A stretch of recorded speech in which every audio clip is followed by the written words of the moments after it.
नमस्कार मैत्रिणींनो, दिवसाची सुरुवात या सूर्योदयापासून करते.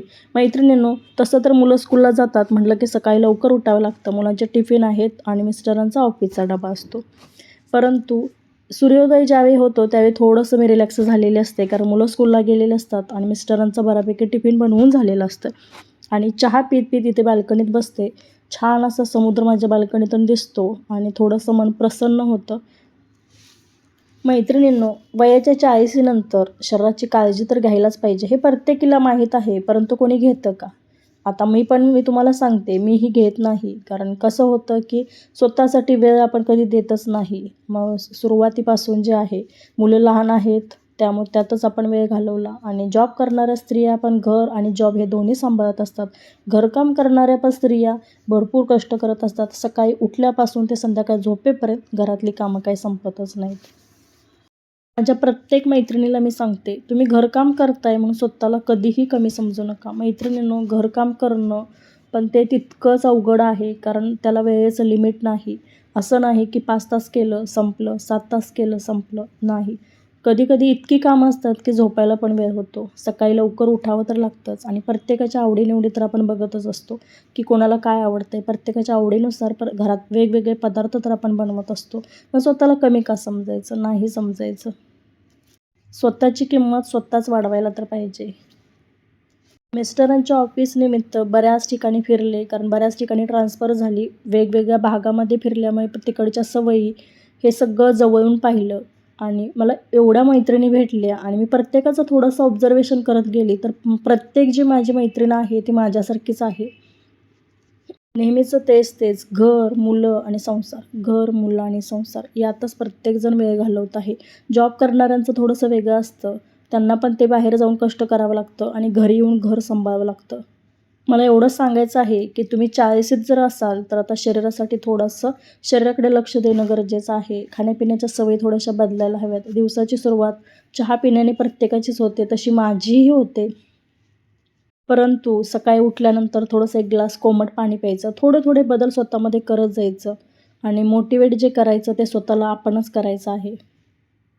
माझ्या जुन्या सवयी खूप साऱ्या ज्या होत्या त्या मी आता बदलायचा प्रयत्न करते. कारण 40 नंतर शरीराचे एवढे प्रॉब्लेम्स वाढतात ना, आणि त्यावेळी असं लक्षात येतं की आपण आपल्याकडे लक्ष दिलं नाही. बऱ्याच गोष्टीकडे दुर्लक्ष झालं. आपण स्वतःसाठी जगलोच नाही, असं ते वाटून राहतं. त्यामुळे मी तर आता ठरवलं की माझ्या ज्या जुन्या सवयी होत्या त्या थोड्या कमी करत जायचं आणि चांगल्या सवयी ज्या आहेत, म्हणजे सकाळी उठल्यानंतर गरम पाणी थोडंसं प्यायचं. कारण नेहमी चहा पिऊनच दिवसाची सुरुवात होत होती. सकाळचा नाश्ता हा वेळेतच करायचा. मुलांचा टिफिन, ऑफिसचा डबा ह्या घाईगडबडीत नाश्ता करायचा विसरूनच जायचे.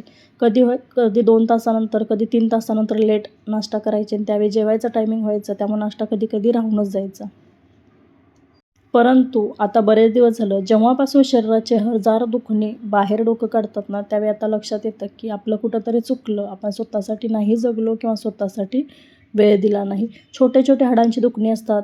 थंडी चालू झाली की सांधेवात चालू होतो. अशा बऱ्याच छोटे जे आजार असतात ना, ते इतके त्रास देऊन जातात ना, मला वाटतं की आपण थंडीच्या दिवसामध्ये स्वतःची नाही काळजी घेतली. थंडी चालू आहे तर सकाळी अळीवची खीर कधीतरी प्या. कधी तर ड्रायफ्रूटचे लाडू बनवून ठेवा. दररोज सकाळी उठल्यानंतर एक ड्रायफ्रूटचा लाडू खावा. हाडांची कमजोरी दूर करण्यास हे ड्रायफ्रूटचे लाडू नक्कीच मदत करतील. रात्रीच 2 ते 3 बदाम भिजत घाला. तुम्हाला जास्त आवडत नसतील तर. 4 ते 5 बदाम आवडत असतील तरी तेवढे भिजत घाला. सकाळी उठल्यानंतर ते खा. चहा टाळण्याचा प्रयत्न करायचा. वाटलंच तर थोडासा गुळाचा चहा बनवून पिऊ शकता. मैत्रिणींनो, साखर तर सोडायलाच पाहिजे किंवा कमी तर करायला पाहिजे. मुलांच्यासोबत पण वेळ घालवायला पाहिजे. मुलं जेवायला बसतात त्यावेळी त्यांच्यासोबत जेवायला घ्या. आपण कसं करतो, किचनमध्येच असतो, मुलांना गरम जेवायला देतो, मिस्टरांना देतो आणि आपण सगळं किचनावरून नंतर जेवायला बसतो. मुलांच्यासोबत जेवायला बसलं की सगळे गप्पा होतात. मुलांच्या मनातले विचार समजतात. आपले विचार मुलांना समजतात आणि मुलं मग मोबाईलपासून दूर राहतात.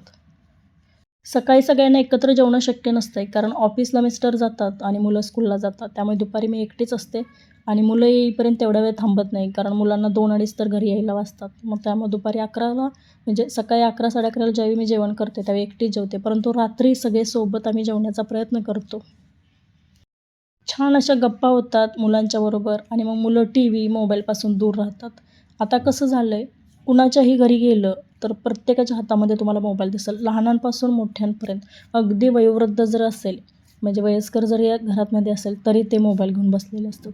प्रत्येकाच्या हातात जो मोबाईल असतो त्यामुळे संवाद जो आहे तो एकमेकांचा घरातला कमी झालेला आहे. कामानिमित्त असेल किंवा आता कुटुंब तर एकत्र कुटुंब पद्धती तुम्हाला बऱ्याच ठिकाणी दिसत नाही. कुटुंब तर वेगळे झालेले आहेत, विभक्त असे झालेले आहेत. मग ते काही काही कारणामुळे झालेले आहेत. पण काय होतं घरात मग 4 लोकं जर असतील तर 4 लोकं 4 ठिकाणी बसून मोबाईल घेऊन बसलेले असतात. मग त्यांच्यात काही विचार त्या मुलांच्या डोक्यात काय विचार चालू आहेत किंवा जर आई-वडील असतील तर त्यांच्या डोक्यातले विचार हे मुलांना समजत नाहीत आणि असं होतं आहे की कधी-कधी स्कूलमध्ये एखादी घटना घडली असेल किंवा मुलाला जर कोणी त्रास दिला असेल, तर ते आपल्याला गोष्टी मुलं सांगत नाहीत. कारण मोबाईलमध्ये ते बऱ्याच गोष्टी विसरून जातात. कुठे बऱ्याच घटना अशा घडलेल्या आपण मोबाईलवरती तर पाहतो. इकडे असं झालं, तिकडे तसं झालं. म्हणून तर म्हणते पालकांनो सावध राहा आणि मुलांच्यासाठी वेळ द्या. मुलांच्याबरोबर गप्पा मारा. म्हणजे दररोजच्या ज्या काही घडामोडी असतील, स्कूलमध्ये हे घडलं, ते घडलं, ते तुमच्यासोबत शेअर करतील.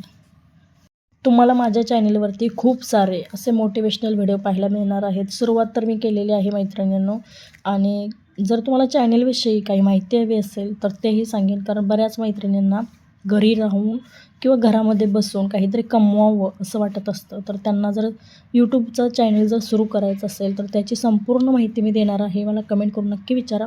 बऱ्याच व्हिडिओ बनवायचा कसा किंवा तो एडिट कसा करायचा, व्हिडिओला थंबनेल कसा लावायचा, म्हणजे छोट्या-छोट्या ज्या गोष्टी आहेत त्या माहीत नसतात सुरुवातीला. मलाही माहीत नसायच्या आणि त्यावेळी ते शिकणं कसं मी पण मोबाईलवरती बघून शिकलेली आहे आणि माझा पहिलाही कुकिंगचा चॅनल आहे. तो छान चाललेला आहे. परंतु कसं होतं की कुकिंग चॅनल आहे तर ते रेसिपीज बनवून त्यावरती अपलोड करत असते. मी घरामध्ये एकटीच असते. खूप म्हणजे जास्त टाईम जो आहे तो एकटीच मी घरामध्ये असते. कारण मुलं मोठी झाली की त्यांचं स्कूल, अभ्यास, ट्युशन हे ते त्यांचं चालू असते. मिस्टर ऑफिस त्यांची ड्युटी ते कधी येणार तर आले तर कंटाळून येतात. मग जो जास्तीचा वेळ जो आहे तो माझा एकटीचाच जातो. मग माझा वेळ जात नव्हता म्हणून मी कुकिंग चॅनल चालू केलेला आणि मला स्वयंपाकाची आवड पण आहे मैत्रिणींनो. वेगवेगळे पदार्थ मी घरी बनवत असते आणि वेगवेगळे नवीन गोष्टी मला म्हणजे स्वयंपाकातल्या बरं का नवीन गोष्टी शिकायला मला आवडतात. हा पदार्थ बनवला तर असा होईल, हा हेल्दी पदार्थ बनवण्यासाठी काय करायचं आणि माझ्या मुलांचे जे टिफिन असतात ते हेल्दीच असतात बरं का. आणि बाहेरचं म्हणशील तर मी जास्तीत जास्त प्रयत्न करते की घरीच बनवलेले पदार्थ मी मुलांना देईन याचा मी जास्त विचार करत असते. परंतु आता जर म्हटलं यूट्यूब जर चॅनल चालू करायचा आणि तो कुकिंगमध्ये करायचा तर तो ग्रो होण्यासाठी थोडासा खूप वेळ द्यावा लागतो आहे आणि तसे व्ह्यूज येत नाहीत.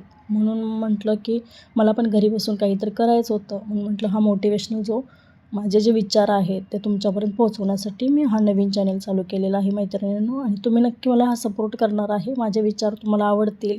तुमचे काही विचार असतील तर ते माझ्यापर्यंत पोहोचवण्यासाठी कमेंटद्वारे नक्की तुम्ही पोहोचू शकता. कारण बऱ्याच गोष्टी तुमच्याकडून मला शिकायच्या आहेत. माझ्याकडून मी तुम्हाला शिकवणार आहे. मला शिकायला आवडतं आणि मी बरेच यूट्यूबवरती ना बऱ्याच जणांचे व्हिडिओ पाहत असते. तर मला प्रत्येकाचं आपण म्हणतो ना यूट्यूबवरती चांगल्या पण गोष्टी आहेत, वाईट पण गोष्टी आहेत. परंतु घेण्यासारखे जे चांगले विषय आहेत ना ते यूट्यूबवरती भरपूर आहेत.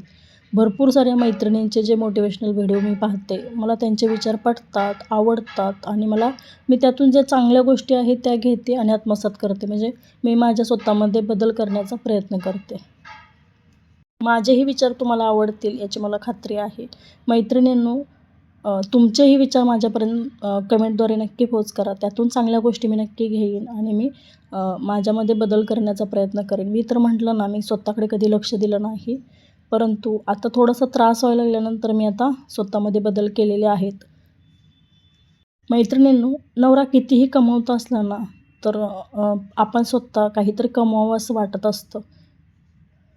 स्वतःसाठी लागणारा खर्च जो आहे तो आपण स्वतःच करावा असं मलाही वाटायचं. म्हणून मी चॅनल तर चालू केलेला आणि थोडंफार मी त्यातून कमवते आहे. असं नाही की अजिबातच कमवत नाही आणि मला त्याचा आनंदही मिळतो. परंतु ज्या अशा मैत्रिणी घरी आहेत त्यांना काहीतरी करायचं आहे तर घरी बसून काम करायला भरपूर असे ऑप्शन आहेत. त्याची जरी माहिती असेल तरी मी तुमच्यासोबत नक्की शेअर करेन मैत्रिणींनो. तुम्हाला हवी असेल तर नंतरचा जो व्हिडिओ आहे तो त्यावरती मी नक्की बनवेन.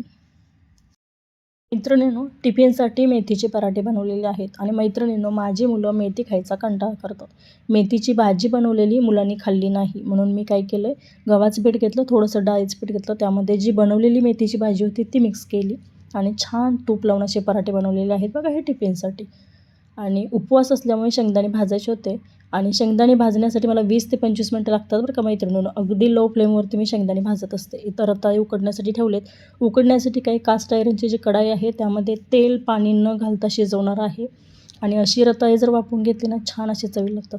उपवास म्हटलं की खिचडीही आली, शाबू छान असा भिजलेला आहे आणि इकडे चहाची तयारी.